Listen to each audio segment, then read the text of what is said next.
నమస్తే, welcome to of the record.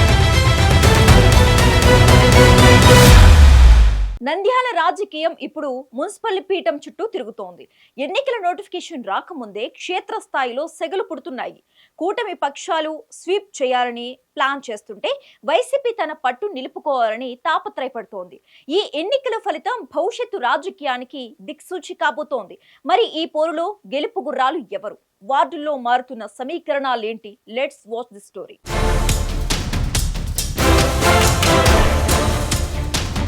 Nandyal రాజకీయంలో మంత్రి ఎన్ఎండి ఫరూక్ పేరు ఒక బ్రాండ్. టీడీపీ ఆవిర్భావం నుండి ఆయన పార్టీకి వెన్నుదన్నుగా నిలుస్తున్నారు. ప్రస్తుతం మైనార్టీ సంక్షేమ శాఖ మంత్రిగా బాధ్యతలు నిర్వహిస్తున్న ఆయన తన కుమారుడు ఎన్ఎండి ఫిరోజ్ను రాజకీయంగా బలోపేతం చేసే పనిలో ఉన్నారు. నంద్యాల మున్సిపాలిటీలోని 42 వార్డులపై పట్టు సాధించడం ఫరూక్ కుటుంబానికి ప్రతిష్టాత్మక అంశం. జిల్లా ప్రధాన కార్యదర్శిగా ఎన్ఎండి ఫిరోజు ఛాయ్ పే చర్చ కార్యక్రమం ద్వారా ప్రజల్లోకి వెళ్తున్నారు.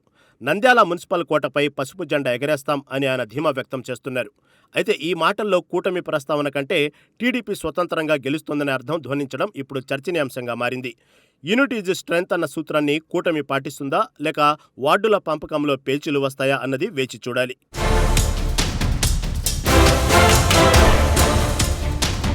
నంద్యాలలో జనసేన పార్టీకి బలమైన యువ ఓటు బ్యాంకు ఉంది.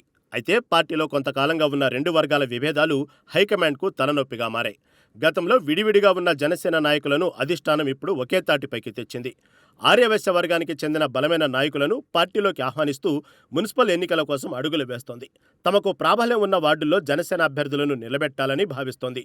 కేడర్ అంతా కలిసి పనిచేస్తే కూటమికి తిరుగుండదని నాయకులు భావిస్తున్నారు.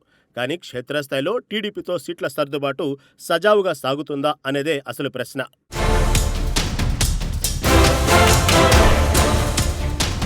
ప్రతిపక్షంలో ఉన్నప్పటికీ మున్సిపల్ ఎన్నికలలో వైసీపీ తన పట్టును కోల్పోకూడదని గట్టిగా ప్రయత్నిస్తోంది. ముఖ్యంగా స్థానిక నాయకత్వం వార్డుల వారీగా అభ్యర్థులను సిద్ధం చేస్తోంది. గత ఎన్నికల ఫలితాలను మళ్లీ రిపీట్ చేయాలని వైసీపీ ప్లాన్ చేస్తోంది. కూటమి వైఫల్యాలను ఎండగొడుతూ ప్రజల మద్దతు కూడగొట్టే ప్రయత్నం చేస్తుంది.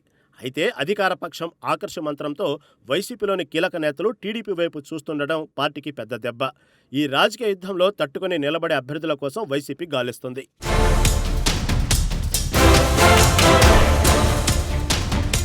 మంత్రి ఫరూకు మరియు ఆయన తనయులు ఫయాజు, ఫిరోజులు నంద్యాల పట్టణ రూపురేఖలు మార్చడమే లక్ష్యంగా పెట్టుకున్నారు. మల్దార్పేటలో కమ్యూనిటీ టాయిలెట్స్, పద్మావతి నగర్ సుందరీకరణ, నందమూరి నగర్ పారిశుద్ధ్యం, ఇలా వరుస అభివృద్ధి పనులకు శంకుస్థాపనలు చేస్తూ ప్రజలకు చేరువవుతున్నారు. Action speaks louder than words అని నిరూపించుకునే ప్రయత్నంలో ఉన్నారు. 42 వార్డులను ఏకగ్రీవం చేసే దిశగా కూడా మంత్రాలు సాగుతున్నాయన్న ప్రచారం ఆసక్తికరంగా మారింది.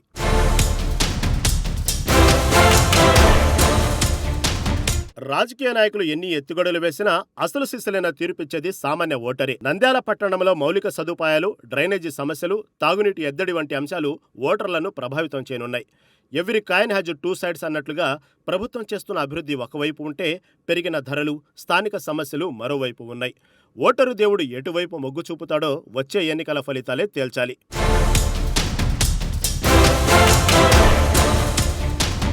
నంద్యాల రాజకీయాల్లో మున్సిపల్ ఎన్నికల హీట్ అప్పుడే మొదలైంది. ప్రధాన పార్టీలన్నీ వ్యూహాలకు పదును పెడుతున్నాయి.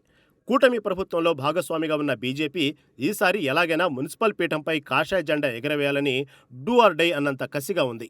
నంద్యాల జిల్లా బీజేపీ అధ్యక్షుడు అభిరుచి మధు క్షేత్రస్థాయిలో పార్టీని బలోపేతం చేసే పనిలో పడ్డారు. కేంద్ర ప్రభుత్వ సంక్షేమ పథకాలను ఇంటింటికి చేరుస్తూ ప్రజల మద్దతు కూడగడుతున్నారు. పట్టణంలో మైనార్టీ ఓటర్లు అధికంగా ఉన్నప్పటికీ సంస్థాగత ఎన్నికల్లో అభ్యర్థులను నిలిపి గెలిపించుకుంటామని ఆయన ధీమా వ్యక్తం చేస్తున్నారు. మరోవైపు కూటమిలోని టీడీపీ, జనసేన కూడా పీఠంపై కన్నయ్యగా కాంగ్రెస్ సైతం తమ అభ్యర్థులను బరిలో నిలిపి పూర్వ వైభవం కోసం గట్టిగా ట్రై చేస్తోంది.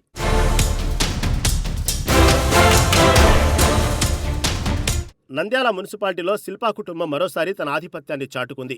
వైఎస్ఆర్ కాంగ్రెస్ పార్టీ పూర్తి మెజార్టీతో మున్సిపల్ పీఠాన్ని కైవసం చేసుకోగా చైర్పర్సన్గా మహబూన్నిసా, వైస్ చైర్మన్గా గంగిశెట్టి శ్రీధరు, పాంషావలి బాధ్యతలు చేపట్టారు. గత 15 ఏళ్లుగా పార్టీలతో సంబంధం లేకుండా నంద్యాల రాజకీయాల్లో శిల్పామోహన్ రెడ్డి వర్గం తన ముద్రను కొనసాగిస్తోంది. సొంత నిధులతో ఉచిత మినరల్ వాటరు, వడ్డీ లేని రుణాలు వంటి సామాజిక సేవా కార్యక్రమాలే ఈ తిరుగులేని విజయానికి పునాదిగా నిలిచాయి.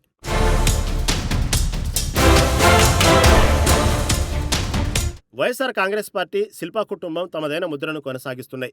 వైఎస్ జగన్మోహన్ రెడ్డి ప్రవేశపెట్టిన సంక్షేమ పథకాలు, సచివాలయ వ్యవస్థ ద్వారా ప్రజలకు చేరిన లబ్ధి పార్టీకి బలమైన పునాది వేసింది. మాజీ ఎమ్మెల్యే శిల్పా రవిచంద్రకిషోర్ రెడ్డి నాయకత్వంలో క్యాడర్ మరింత పటిష్టమైంది. గత 15 ఏళ్లుగా ఏ పార్టీలో ఉన్నా మున్సిపాలిటీలో మెజార్టీ స్థానాలను గెలుచుకోవడం శిల్పా వర్గానికి వెన్నతో పెట్టిన విద్య.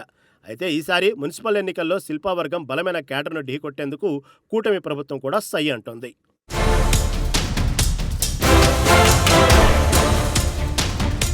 నంద్యాల మున్సిపల్ రాజకీయం ఆసక్తికర మలుపు తిరుగుతోంది. గత ఎన్నికల ఓటమి తర్వాత శిల్పా కుటుంబం హైదరాబాద్కే పరిమితమైందన్న అసంతృప్తి క్యాడర్లో ఉన్నప్పటికీ మున్సిపల్ కోటపై మళ్లీ జెండా ఎగరవేసేందుకు శిల్పామోహన్ రెడ్డి వ్యూహాలకు పదును పెడుతున్నారు. రాజకీయ చదరంగంలో ఎత్తుకు పై ఎత్తులు వేయడంలో దిట్టైన శిల్పా తన అంగ అర్ధబలంతో పరిస్థితులను వైసీపీకి అనుకూలంగా మార్చుకునే పనిలో పడ్డారు. ఇదే సమయంలో వైసీపీ బ్రాండును బద్దలు కొట్టి మున్సిపాలిటీని చేజిక్కించుకోవాలని కూటమి ప్రభుత్వం తహతహలాడుతుంది. అయితే టీడీపీ, జనసేన, బీజేపీలు ఐక్యంగా ముందుకు సాగితే ఇది సాధ్యమవుతుంది. సీట్ల పంపకాల్లో ఏమాత్రం భేదాభిప్రాయాలు వచ్చినా వైసీపీ కంచుకోటను బద్దలు కొట్టడం కూటమికి సవాల్గానే మారనుంది. సమిష్టిగా పోరాడి కూటమి విజయం సాధిస్తుందా, లేక శిల్పా తన పట్టును నిలబెట్టుకుంటారా అన్నది వేచి చూడాలి.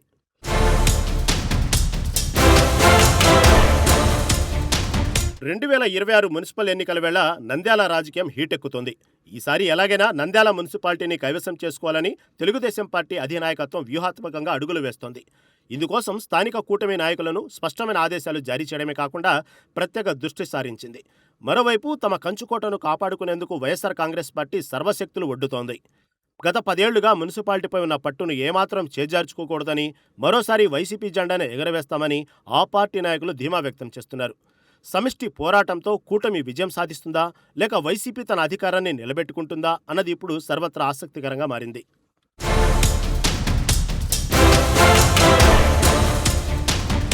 నంద్యాల మున్సిపల్ పోరు కేవలం అధికారం కోసమే కాదు, భవిష్యత్తు ఉనికి కోసం కూడా. ధైర్యంగా జనం మధ్యకు వెళ్లేవారే విజేతలుగా నిలుస్తారు. మరి కూటమి క్లీన్ స్వీప్ చేస్తుందా, లేక వైసీపీ షాక్ ఇస్తుందా? ఏం జరుగుతుందో తెలియాలంటే వేచి చూడాల్సిందే.